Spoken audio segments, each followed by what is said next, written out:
So Real Madrid won yesterday, 2-1 against Chelsea. This is the first preseason game which they've won. Chelsea lose another preseason game. I think they've only won one now out of five, and that was against a Mexican club. A lot to talk about, a lot of storylines from both clubs respectively. But I think the first point which I want to address is for Real Madrid. I think this, finally, we won a game. But I think I liked what I saw yesterday. I think the intensity was better, especially within the first half. I think we played much better. There was a system in place. There was more organisation in terms of the way we defended and the way we were and everything else. I think we actually wanted to win. I think there was an effort to win yesterday, unlike what I saw from the last two games against Barcelona and against Milan, where it was more like, you know what, it's just a taste of game. Try to get the rhythm back, try to get the fitness back. But on this game, within the first 25 where we scored the both goals, we actually saw a bit more effort and a bit more hunger to win. You know what I mean? Which is good. I mean, listen, we have to start it off on a great note. It's not reassuring to lose three games. If we had lost yesterday, I would have dropped 3 games before our first game against Atalanta next week. So it would have been a bit concerning, but the fact that we did that yesterday quite well. Vinicius played well, Rodrigo played well, Brahim Diaz played well. The players coming off the bench as well, in the likes of Nico Paz, which I will have a different segment for him later on. But yeah, I feel like we played well yesterday, and that will give us a nice little push for the upcoming game against Atalanta. But I like the way we did. I like the way we played. I think in terms of everything that we had, the 4-3-3 seemed quite well, because you saw a lot of Vinicius on the left hand side, and Vinicius was special yesterday. Like, you guys already know, when he plays to the level that he knows, and when he plays to the mood, that's the key thing about Vinicius. Depending on his mood, like when he plays, when he's happy, when he's enjoying himself, he becomes one of the best players, literally, if the best player in the world. So like I said, in terms of yesterday, great performance to kickstart at least the new season coming up, which is next week. So that was the first lesson that I learned. Finally, we played well in the preseason. The second thing that I want to talk about is Nico Paz. He came off the bench, of course, and I was expecting maybe Arda to come off the bench, or Endra to come off the bench. So I'm quite happy that he gave the chances to Nico Paz, unlike maybe giving someone else. But we need to talk about Nico Paz, because two things needs to happen with Nico Paz. Two things has to happen with Nico Paz. The first thing that needs to happen is he has to be promoted within the first team. Let's not sugarcoat it. That's no ifs, buts and maybes. He has to play in the first team. He cannot play in the Castilla anymore. He's too good for that. He showcased it more than once, not just this season. He showcased it last season where he scored in the Champions League, if you guys remember, or even the other plays, or even the other games that he's come on. He is too good to play in the second division or third division.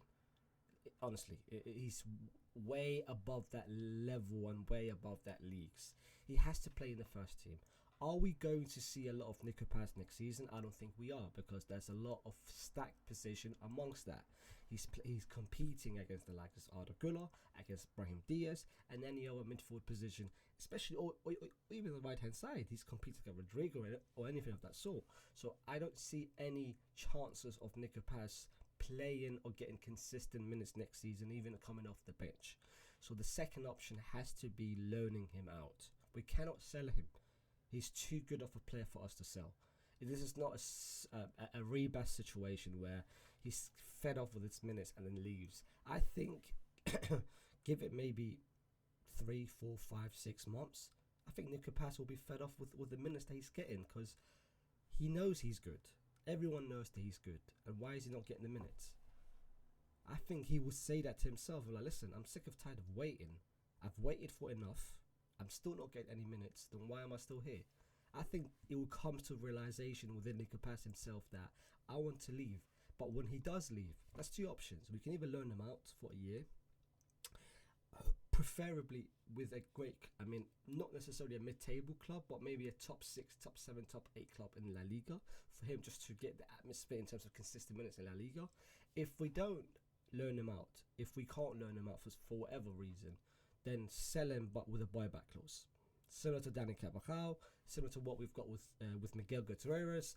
We have to sell him, but there must be a buyback clause, because we cannot just let him go like that and not even think about bringing him back in the future. So that's two.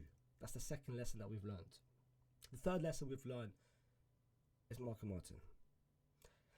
Martin, yeah, he's played now 3 starting 11 players as a defensive midfielder. Carlo Ancelotti seems to like him. Carlo Ancelotti seems to prefer him, because you don't play 3 games in a row, because especially as a youngster, because he hasn't given those chances to maybe Juan Martinez, he hasn't given those chances to Nico Paz, he hasn't given those chances to Endrick or even Arda Güler. Like, no, there hasn't been a single player for Real Madrid this season that's played 3 games in a row. Maybe unlike, of course, the more experienced person like Ceballos, Madrid, Rudiger, they've all played 3 games. Frank Garcia, this X, Y, and Z, but there hasn't been a youngster that's played 3 games in a row for Real Madrid. He's the only person who's done that in Martin, and that showcases a couple of things. That showcases the trust that Carlo Ancelotti has in him. I feel like now Carlo trusts him. He trusts him more. And even as a player, you can see there is something in him. I think in terms of a 6, we don't have a 6 heading into next season. The only one we do is Tchouaméni, but we've got Camavinga that can play as a 6. But I feel more, I don't like Camavinga as a 6. I know he can play there, but I prefer Camavinga a bit more advanced as an 8. But with Martin, you can finally see someone. I actually, initially, the first game, I was like, I'm not too sure about him. The second game against Barcelona, I'm like, okay, I can see something in him. The game against Chelsea, I think my confidence is going higher and higher in him. And I feel like he's a very useful player to have in your team. He's a very useful player to maybe bring off the bench. He's a very useful player to maybe start when Tchouaméni is out. There's no point of keep forcing Tchouaméni to play and maybe put Camavinga in that position where we've got someone like Martin who can actually do that role. He's young, defensively he's very good, he's very into his tackles, he's very positioning needs improving, but the only thing that I feel like can improve on massively is maybe his view on going forward and his forward passes. Other than that, for me, he's very good in terms of defensively, and he's a very useful player to have in your team, like I said. So I think there needs to be maybe a chance for him next season to maybe, I'm not saying coming off the bench every single game, or maybe I'm not saying that if Tchouaméni play once a month. I'm saying the odd game in and out, the cup games, the Champions League, I mean the dead robbers, maybe game week 7, game week 8 where we've already qualified, maybe if we're playing at home to maybe a Mallorca where that's a good chance of us winning. I think those kind of games is useful to maybe play him just to test him out, because at the moment we've seen in pre-season he's played against 3 big clubs. He hasn't played against bums, against scrubs. He's played against 3 big clubs in the likes of Milan, against Barcelona, against Chelsea. And don't tell me what was pre-season. All of those 3 clubs, they've played some big players. All 3 respective clubs. Chelsea played pretty much 7 or 8 of the most starting 11 players. Barcelona, yes, there was all youngsters beside him, but the competition was high. Milan as well, they played some good players. So he's played amongst some great players, and he's actually showcased, I belong here. He didn't feel, he's not amongst those players. No. He said to himself, yo, if they're good, I'm good. So I think for next season, it's useful for him to play him. The 4th lesson that we've learned is Chelsea. Let me just say this right now to Chelsea, Chelsea fans. I don't think you guys should lose hope on Enzo Maresca. I think there is a clear vision on what he's trying to do. I think the problem with Chelsea over the past decade is if you want a short-term manager, if you guys are bringing in a manager that just wants to win, then you could have done it with the like of Jose's, which you did and it succeeded. Conte, you succeeded. Sarri, you did succeeded, won the Europa League. And Tuchel, you did succeeded. If you're trying to bring a young manager in, someone with a philosophy, someone that you feel like, you know what, can for the future can do a lot of things, you did that, but you gave up within a year. Graham Potter, you gave him less than 6 months, he was left. Pochettino completed the season, he was gone. You're bringing in Maresca with the vision that you're not bringing in Maresca because of his accolades and his achievements, because he hasn't done anything, he hasn't won anything. You're bringing in Maresca long term because you see a vision in him, you see something in him that, you know what, we feel like this guy can be the next Pep. The Pep mold, X, Y, and Z. There's a clear vision. There's a clear philosophy of what he's trying to do with his 5 at the back. The inverted X, Y, and Z. That's no point of you bringing Maresca. You look at the preseason form. It's not really attractive. If you're telling me Chelsea are going to potentially give it 3-4 months, give it to December, and they're still 10th, 11th. If you guys sack Maresca, that's no freaking point of that. You guys have just killed the whole purpose of this signing. And what are you trying to do? In my opinion, what I see from Maresca heading into next season, I see a clear identity in what they're trying to do. I didn't see that from Pochettino last season. I only saw that from Pochettino maybe in May, where Pochettino finally start to showcase, all right, this is my touches in this team. I didn't see them from Potter, nothing. I didn't see them from Lampard. To share, we saw that, but it was different because he wasn't offloaded. With Maresca, I'm already seeing in pre-season what he's trying to do. And it's actually, if it all ticks for him, then it can work out perfectly. You guys should not expect success straight away. Liverpool with under Klopp didn't win the league, didn't win the Champions League within the first season. It took Klopp about 2 to 3 years to identify, all right, those are the players that I want. This is the team that I'm trying to do. And look what happened. Klopp then turned Liverpool into, he's won every single tournament, every single trophy there is to win. Pep, his first season, didn't win the league. He didn't win the league.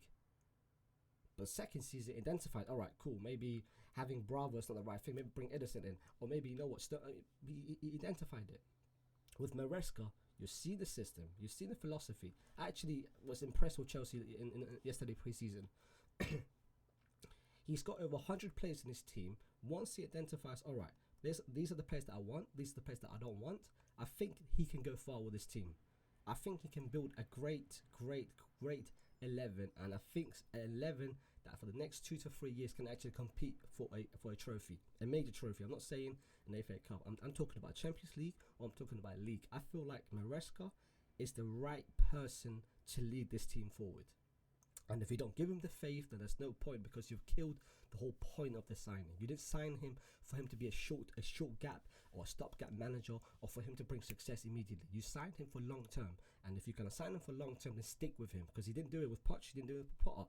This is the person that you have to stick with, because if you stick with him, I'm telling you, success will come. Success will come. I'm telling you. But last but not least, the last lesson that we've learned is Vinicius Jr. Let's talk about him, because I think that's the best way to end it. Brahim Diaz played well, by the way. I'm not taking anything from it. I know some Madrid fans will say, maybe talk about Brahim. I think he played amazing. He scored, he assisted. But I want to talk about Vini especially, because I feel like the season coming up for Vini is a very crucial, important season, especially when he wins the Ballon d'Or, which I think he will win the Ballon d'Or. I think it's not even debatable. I don't think we should debate it. Let's talk about Vini quickly. Vini is heading into a season where he's going to be competing with Mbappe and with Jude amongst his team. Vini is not an arrogant player, but we all know the storylines and the narrative about Vini from the media outlets, and everything else. We all know that.